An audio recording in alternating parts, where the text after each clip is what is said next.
Hello, my name is Rain. My pronouns are they, them, and I have a confession to make. Because this talk is about hacking psychology in order to work more efficiently and avoid burnout, and I am so burnt out. I'm a bit of a fraud.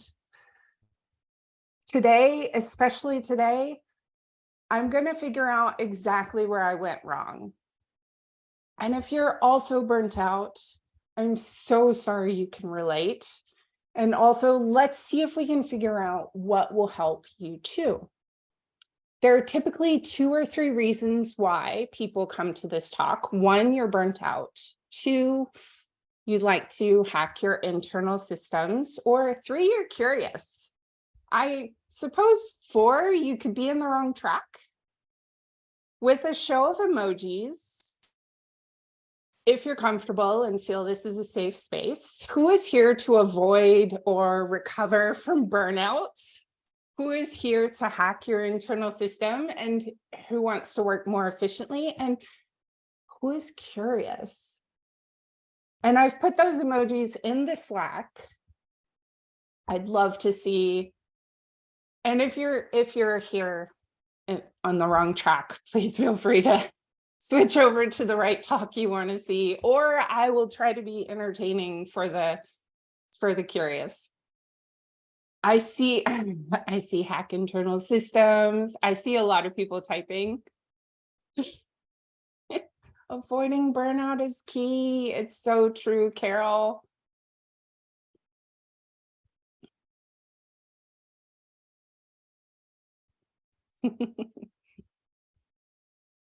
All right. So moving on. So on the road to becoming a unicorn and hacking your internal systems and figuring out how to avoid burnout, you need to go backwards to make progress. And I know what you're thinking right now. Do I want to be a unicorn? Of course you do. And now you might be thinking, but my inner child is pretty messed up. Fair, mine too. But your inner child is also really smart.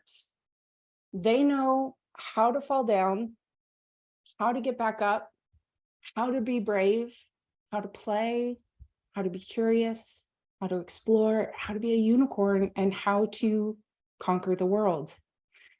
I'm going to take my headphones off so I can't hear the extra echo. And Pam's just going to have to wave at me if you can't hear anymore. This is basically, these are the 6 tools. And yes, I come from Linux world, so we start counting with 0. But these are the basic tools. And I think most people are here to hack internal systems, which I love. So who here knows how to ride a bike? Show me, I don't even know which way is right. Show me a bicycle. If you're in the Netherlands, where I just lived for 10 years ago, I recognize that the kids learn to ride a bike from pregnancy. If you're from the Netherlands, you know how to ride a bike, possibly since birth, but most of us learn at some point during our childhood, unless you haven't. And unfortunately, if you don't learn how to ride a bike as a child, it is infinitely hard to learn, not because your brain has rewired or shifted, but because at some point, some awful person laughed at us when we fell down, and we developed this aversion to failure. We don't want to fall. We don't want to mess up. We don't want to be embarrassed. And when we're trying something new, we want to instantly be the best. And I've got news for you. When you're doing something new, you will not be the best. You are not a secret ninja if you have never taken any ninja training classes. You will not win the Tour de France if you've never learned to ride a bike. But you could if you just learn to get back up. That is what takes the shift in mindset, is that you need to stop being embarrassed or be willing to be embarrassed. Personally, I'm willing to fall all the time and get back up. And it is absolutely guaranteed that you will fall down. You will make a mistake. You will fail. Pam, I love your backup in the Slack. And you will make mistakes, and that is beautiful. It is part of life. Fall down and then get back up. Okay, so I would love to know, do you have kids? I don't know if you actually have kids, but this analogy, this whole talk was because I had kids, and I was like, look at how curious they are, and look at how they learn and how they explore, and as babies they explore, and their bravery is so high. Like, they will just fall off the couch and they will just walk up and touch the oven, and that's just a lack of knowledge and experience. But that bravery, unfortunately, it goes away so fast. It's kind of heartbreaking that eventually you're scared to go to the bathroom by yourself, or scared you'll fall in the toilet. And that happens very young.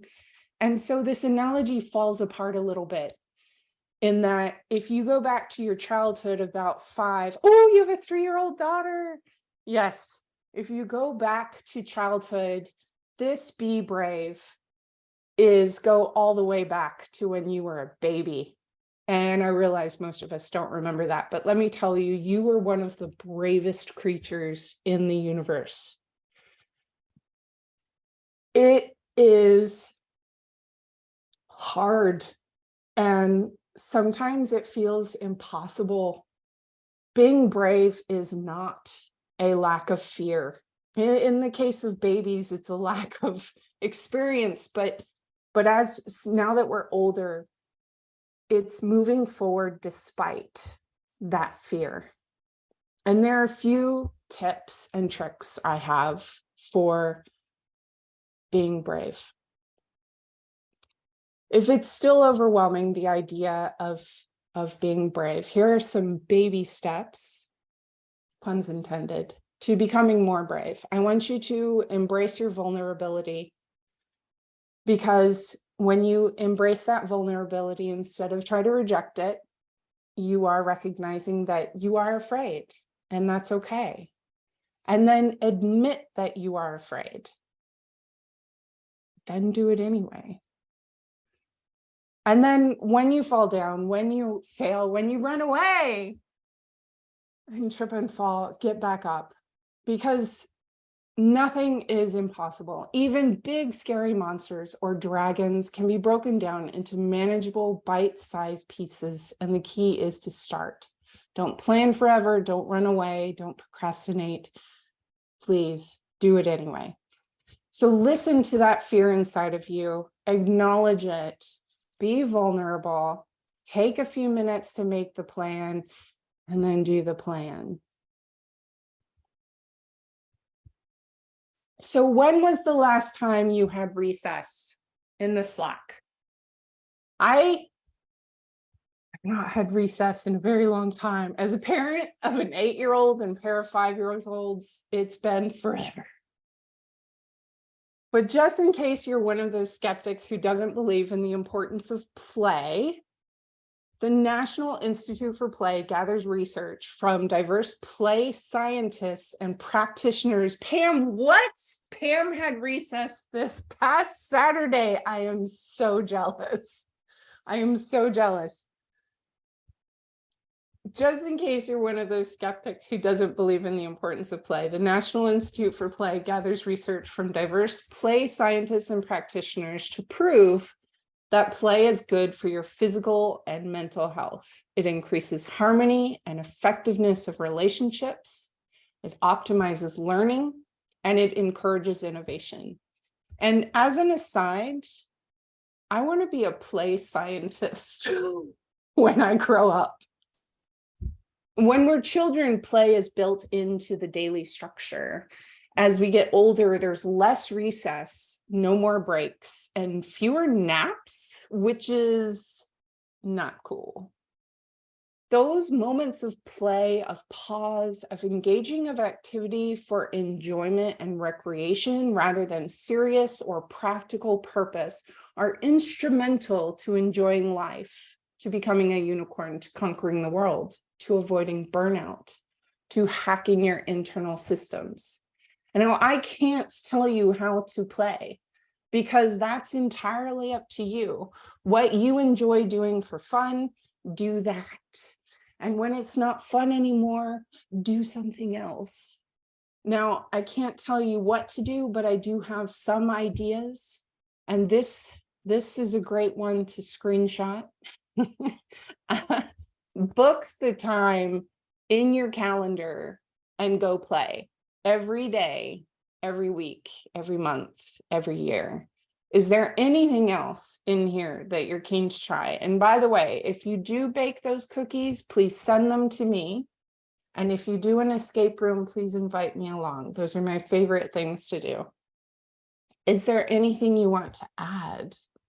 I'd love to see them in the comment section or during face-to-face.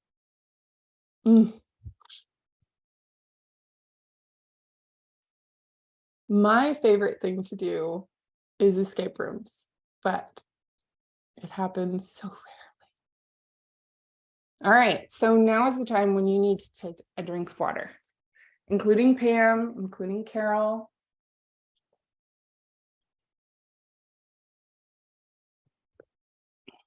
This may be about play, but kids do not remember to drink water unless you like stick a water bottle out and just have it on the table in public, on your desk. Then you remember. Okay, it is absolutely possible to live your life sitting in your room, doing the same thing day in and day out. But why? I'm so glad you asked. Literally from birth, people are explorers, exploring surroundings, environment, relationships, limitations, potential. What does this do? How does this work? What happens if to stop exploring is to stop being true to yourself. And the key to exploration is to stay curious. Curiosity pushes you to explore, but also to network, to solve problems, to recognize and take advantage of opportunities, and to lead a happier life. And again, there are a couple of things that you can do to stay curious, to keep exploring. So I want you to remember to listen instead of speak. I have to speak right now, but after this on face-to-face, I will be listening. Ask questions. Don't just ingest the information as truth. Avoid assumptions. Hi, Elizabeth, welcome. And then I put listen 3 times, you may have noticed, because you can probably read faster than I am speaking. And that is because it is one of the top reasons that people kind of suppress their exploration, is that they are constantly speaking. It's ironic that I'm saying this while speaking, but if you're not actively listening and asking those questions and embracing learning as fun and having a beginner's child's mindset of curiosity and exploration, then you're going to stunt yourself. This is huge in hacking your internal systems.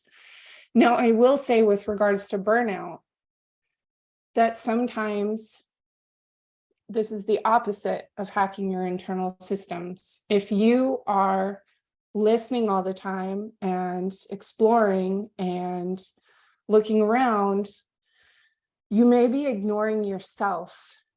And so make sure that you listen to your internal systems, to what's going on in your brain, to your own stress levels, as well as the external input of the world. Okay. I have a secret. Come closer. A little closer. You are a unicorn already. This label, unicorn, it's been very overused. It's been very overused. And mermaid, I want to be a mermaid. You get a mermaid. No. The label, though, unicorn, is a euphemism for being unique and fabulous and extra and you. And if Dr. Seuss is to be believed, no one in the world is youer than you. And they're right. All of the experiences you've had in your lifetime, your education, your background, your ups, your downs, whatever else brought you here to this talk today, seeing the Slack go nuts. No one else has had that reality. Your experience, your truth, your existence and understanding, that is what makes you a unicorn. And please do not suppress your uniqueness for other people, for a company, for anything. This is huge when it comes to avoiding burnout. This is huge when it comes to hacking your internal system. It's the suppression of your inner beautiful self.